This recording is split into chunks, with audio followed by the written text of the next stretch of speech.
So next we have Professor Abbie Bakan.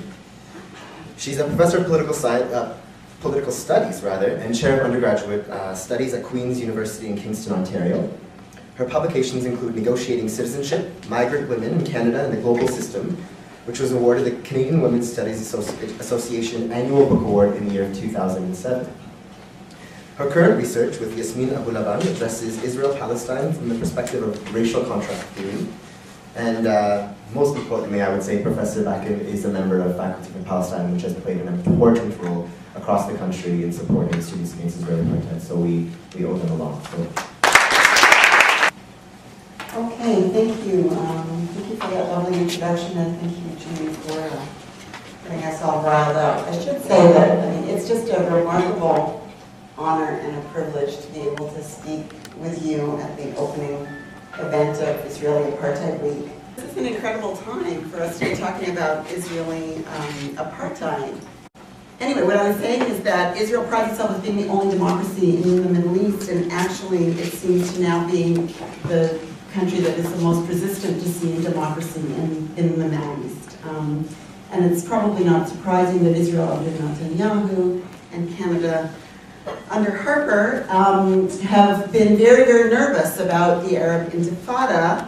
They treated it with a tremendous amount of fear and suspicion, because once ordinary people get a taste of real democracy, there's no putting that Pandora back in the box. I mean, that's a remarkable movement. So I want to thank the Students Against Israeli Apartheid who have organized this event, and particularly the SIA U of T, because this is where it all started. This is sort of a historic moment. Yeah, let's keep going.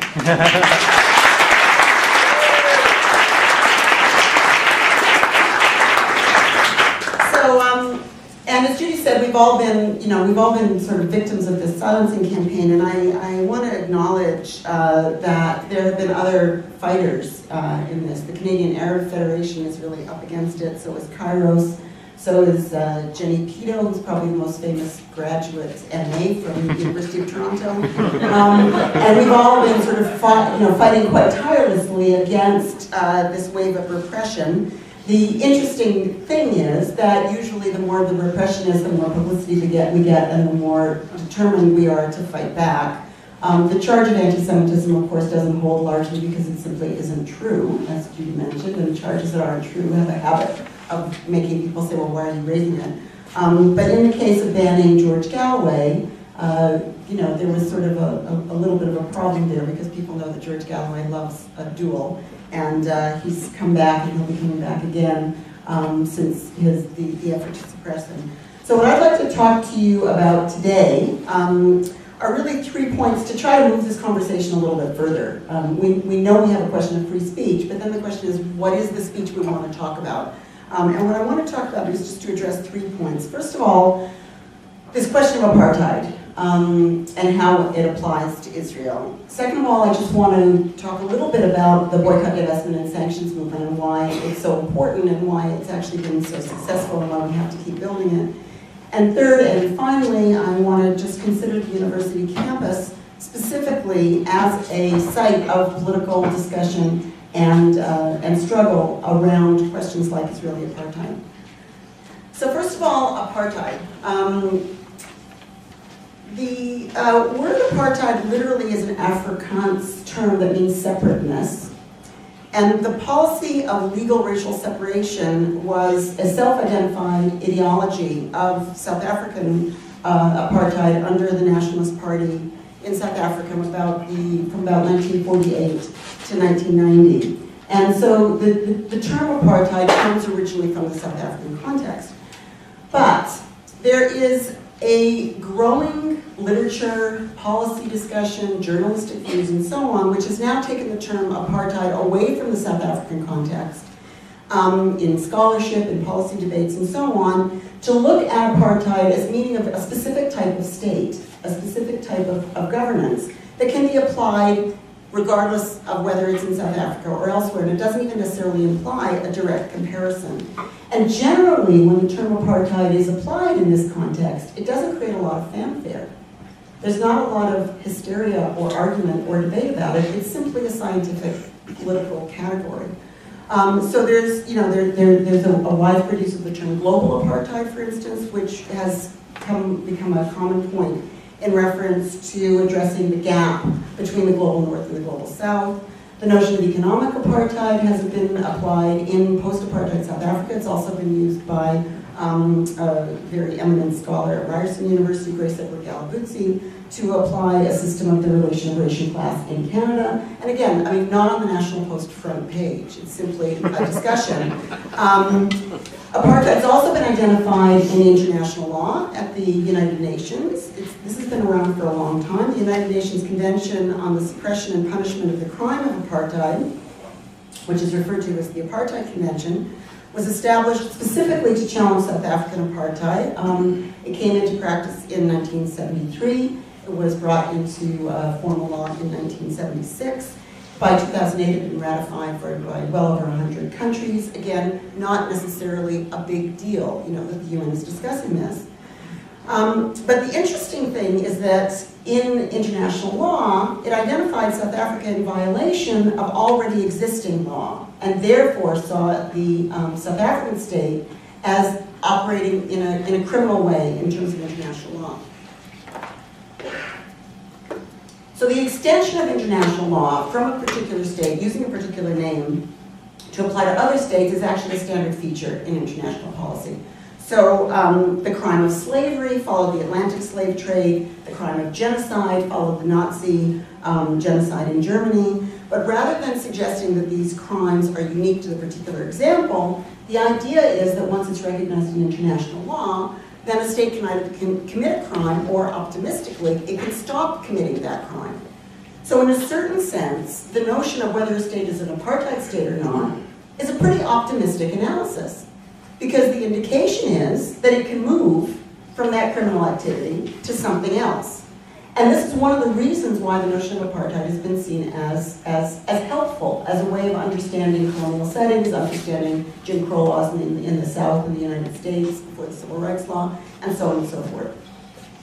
So the question we have to ask ourselves is if we know what apartheid is, if it's legal separation on the basis of race, then what is going on in Israel? Does it fit the bill? Now, there are different forms of apartheid, there are different discussions of apartheid, and one of the interesting things about looking at the Israeli case is, unlike the South African case, which proudly identified, there was a political party, the leading political party said we are apartheid and proud of it. In the case of Israel, all of the major political parties, and commonly Israel's defenders, actually object to the term. So this is an interesting, from the point of view of what I do for a living, political science thing, this is an interesting problem. But generally, we don't actually determine whether a state has a certain character or not on the basis of what it calls itself. That's not sort of a standard method.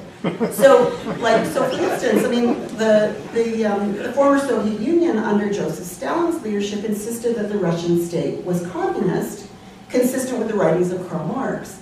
Now, most theorists of Karl Marx actually look at Russia under the state of Stalinism and now object to that analogy. They actually say, no, Marx was looking for something quite different than what the USSR was under Joseph Stalin. Similarly, George W. Bush insisted that the US war in Iraq was an expression of America's commitment to democracy. And most of us didn't say, well, that's what it is, because America says it's democratic. And Bush and also Obama and our own Stephen Harper have claimed that the war on Afghanistan is motivated by feminism. So yes, of course it's nonsense. But the point is, what I'm saying is this method, in terms of sort of a method of understanding a state on the basis of what it calls itself or doesn't call itself, really doesn't make a lot of sense. So the fact that Israel doesn't call itself an apartheid state is really neither here nor there. What we have to look at are the facts. What are the practices? And here, while there are many different views of the nature of Israel's apartheid practices, there isn't a common consensus of exactly what and how and where. There is a growing understanding and a growing agreement that the term apartheid actually is a useful term for explaining what's going on in Israel in terms of its relationship to Palestine and Palestinians. So let me do a little bit of a lit review here, just give you a bit of a sense of this, because it's actually, it's interesting and it's varied.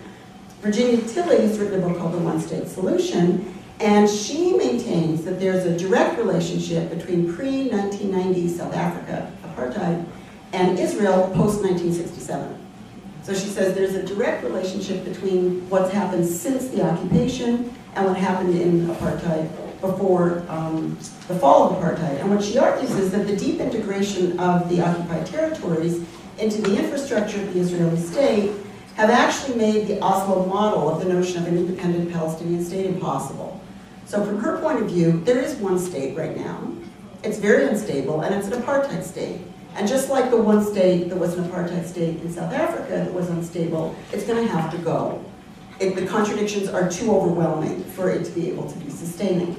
So that's one analysis. Another one is Layla Farsak, who's spoken here before for Israeli Apartheid Week, and she also draws a close comparison between apartheid South Africa and Israel-Palestine. But what she maintains is this is basically about labor recruitment policies. That's her focus. So what she says is that since the 1967 occupation, and even more so since the Oslo Accords in the 1990s, Israel-Palestine has been moving closer and closer to the South African apartheid model. In other words, the analogy fits more today than it did earlier. And her argument is that the Bantustanization is accelerating in Israel-Palestine. So it's moving more and more as a dynamic into that direction because of its labor recruitment policies. There are other great writers who place Israeli apartheid as not just something that comes from the 1967 period, but it starts earlier in 1948. So Ali Habunima, who's going to be speaking here, shares that view. So does Yuri Davis, who's one of the first sort of well-known theorists in the English language around apartheid's Israel. And he maintains that since 1948, rooted in the notion of an exclusively quote-unquote Jewish state, and I put that in quotes because it's not clear exactly what it means to be Jewish according to a state policy, Israel has been an apartheid state. And what he finds particularly interesting about Israel is that it's a state that is apartheid but refuses to call itself apartheid. In other words, its claim to liberal democracy is an interesting way in which apartheid can be implemented. So anyway, it goes on and on. There are conferences, there are policy discussions, and so on. It's a reasonable thing to apply. In fact, I would argue that it's quite useful. So then the next question is, if Israel is an apartheid state, and if apartheid is illegal under international law, where are our world leaders who so loudly claim that they represent democracy in calling Israel to account? Now, Israel's advocates say that the reason Israel gets to sort of be outside the realm of international law is because it's a unique state. It's unique. Again, there is this claim that it's the only democracy in the Middle East. Now that there's a new democracy movement in the Middle East, we could say maybe it's the only apartheid state in the Middle East. I mean, there are lots of other ways we can address that. But more particularly, the argument is because of its Zionist political positioning as a quote-unquote Jewish state.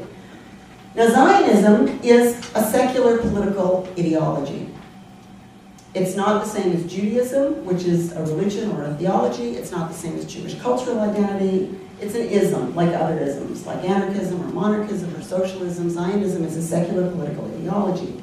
It's grounded in the notion that anti-Jewish racism, or what's commonly referred to as anti-Semitism in Europe in particular, but also globally, can only be redressed by the existence of a national state. And that national state has to be a state of all the Jewish people. In other words, anti-Semitism always exists wherever Jews and Gentiles, is the historic term, are living together. The only way to eliminate anti-Semitism is for Jews to live separately and among themselves. Now, because it's an ism, one could argue that it's demonstrably not true. Actually, Jews and Gentiles live together quite well. But what I call really existing Zionism is a political stance that is based on a defense of the existing state of Israel today. And that really existing Zionism has nothing to do with democracy. The notion, the basic ABC notion of democracy is that states are based on one person, one vote, on states of all their citizens. And Israel is not a state of all its citizens. Israel is a state of quote-unquote Jews. So the Jewish so-called citizens inside Israel have differential citizenship status than those who are of Palestinian or Arab origin or are non-Jewish. And also, all of the Jews around the world who have absolutely no relationship to Israel have an automatic identity card and an automatic relationship with this state.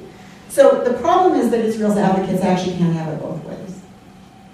Either we're talking about a liberal democratic state, or we're talking about something else. If it's a liberal democratic state, I mean, this is imperfect, and many of us, would like liberal democracy to be a lot more than what it is. But if you're going to play that game, it means we have a few rules. There's a few very simple rules. And the approximation to this is carried through the United Nations, mostly the General Assembly, and through the struggle to come up with some type of international law. Israel has explicitly stated, the most recent round is the Goldstone Report, it goes over and over again that Israel sees itself outside of the bounds of international law. And Israel's advocates, there's no threat of sanctions, there's no threat of cutting off aid or anything. There's no costs associated with Israel violating international law. And then the goalpost changes, and the argument is, well, it's different. Well, you can't really have it both ways. It's either the same or it's different. Or we have to explain why there's this debate. Enter the apartheid analysis. It actually is very helpful. It actually is a very helpful analysis that there is actually a racialized structure embedded into the way in which really existing Zionism has been formed, which has a differential treatment of its citizens on racial lines. So, all of this means then, we have to think, for those of us who support even just basic democratic rights, but certainly the rights of the Palestinians, and are opposed to racism, for social justice, those of us who've been involved in activism in various ways, what do we do about it? What do we do about the fact that Israel is an apartheid state and it's not being held to account? Enter the boycott, divestment, and sanctions movement, which can in some ways be understood as a sort of United Nations from below. If the UN is not going to do its job, that's okay. Global civil society will take the baton and run with it.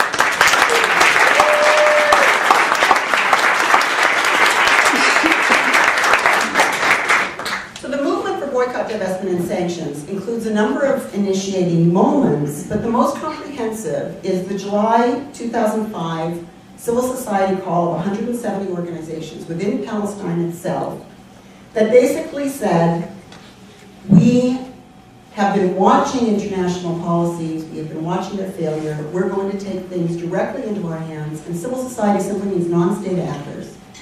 Do a direct call to the populations of those other states. Rather than being a state-to-state relationship, it's a people-to-people relationship. And the achievement of a unified response among Palestinian organizations challenged a series of divisions that had actually been cultivated precisely by the history of apartheid. It's based on three very simple demands, all of which, again, I mean, this is really not radical politics. This is just according to international policy. Three demands. One, ending the occupation and colonization of Arab lands and dismantling the wall. Two, recognizing the fundamental rights of Arab Palestinian citizens of Israel to full equality. And three, respecting, protecting, and promoting the rights of Palestinian refugees to return to their homes and properties as stipulated in UN Resolution 194. It's a very simple. Very simple appeal. The initiative itself followed a series of previous initiatives that had taken place among the Arab states, and it's been followed since by a series of other trade union calls, cultural boycott calls, and so on. But the important thing about the initiative that's really interesting is it was published on the one-year anniversary of the International Courts of Justice regarding the illegality of the construction of Israel's wall, separation barrier, apartheid wall, through the West Bank and East Jerusalem. The unified BDS statement opens with a recognition that the apartheid wall, the separation wall, this barrier, has been declared illegal by an international court that was enforced overwhelmingly in the United Nations General Assembly, and the wall's construction continued to expand, and it still continues to expand. So the BDS call is really very unique and very clear in stating that the simple argument is actually for real democracy, for a simple call for democratic rights to the Palestinians. The BDS call is also unique in the resonance that it's had with civil society organizations internationally, and not least in Canada. And one important point about the BDS movement's appeal is that it's had considerable resonance on the university campuses. And so I just want to turn, just in closing, to the question of the campus as a site of resistance. Now, in all periods of mass resistance, and there have actually been a lot that have gotten us to this point, students have played a central role in challenging oppression in all its forms. The 1960s and the early 1970s were a high point of post-war activism, with student activism fueling wider resistance in the society as a whole in every corner of the world. May 1968 in France was one of the most important examples, but it wasn't the only one.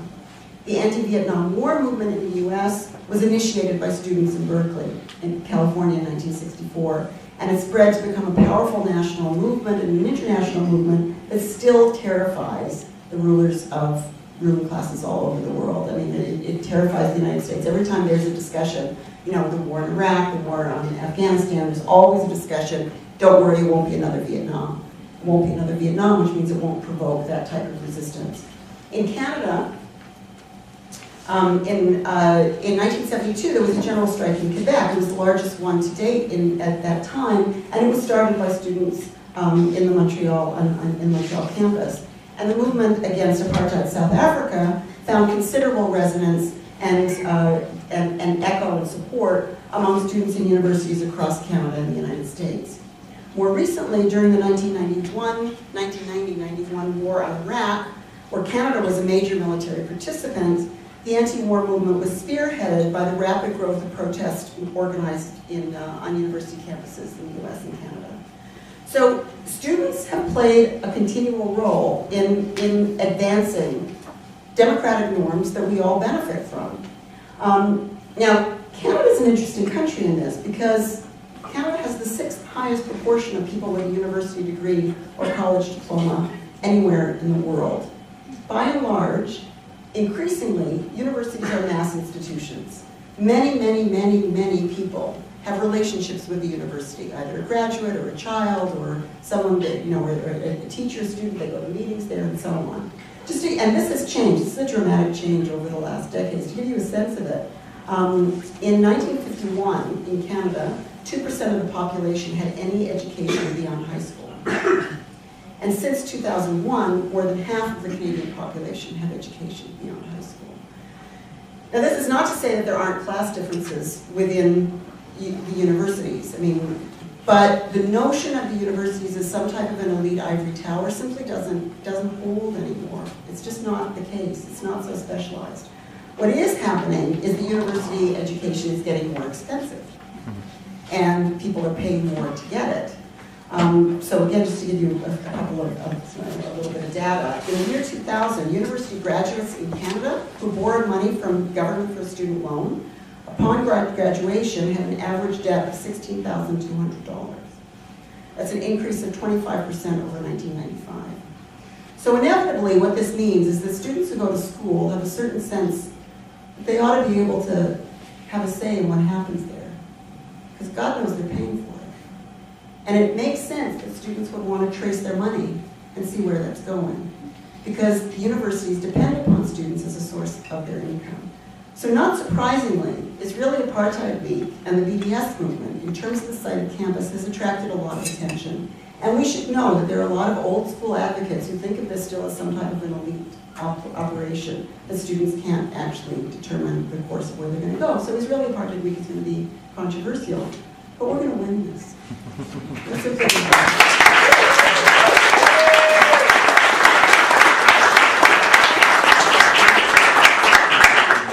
Okay, so my time is up, so I just want to conclude by going back to the big picture. We should remember that Canada's Stephen Harper and his lieutenant Jason Kennedy really think that what we're engaging in here is a very big hate fest. But you shouldn't really listen to them because they don't really know, obviously, what democracy is or what hate is, because they're very closely connected with Benjamin Netanyahu, and they were also very, reluctant to see Hosni Mubarak fall. So, we shouldn't really worry about that too much. I just want to say that I have had the immense privilege of having been a part of the boycott, divestment, and sanctions movement since it was brought to Canada by Palestinian activists, since our first days in 2005. And we're a ragtag army of volunteers with resources that in no way compare to those who challenge our legitimacy or challenge our right to meet or organize or speak out.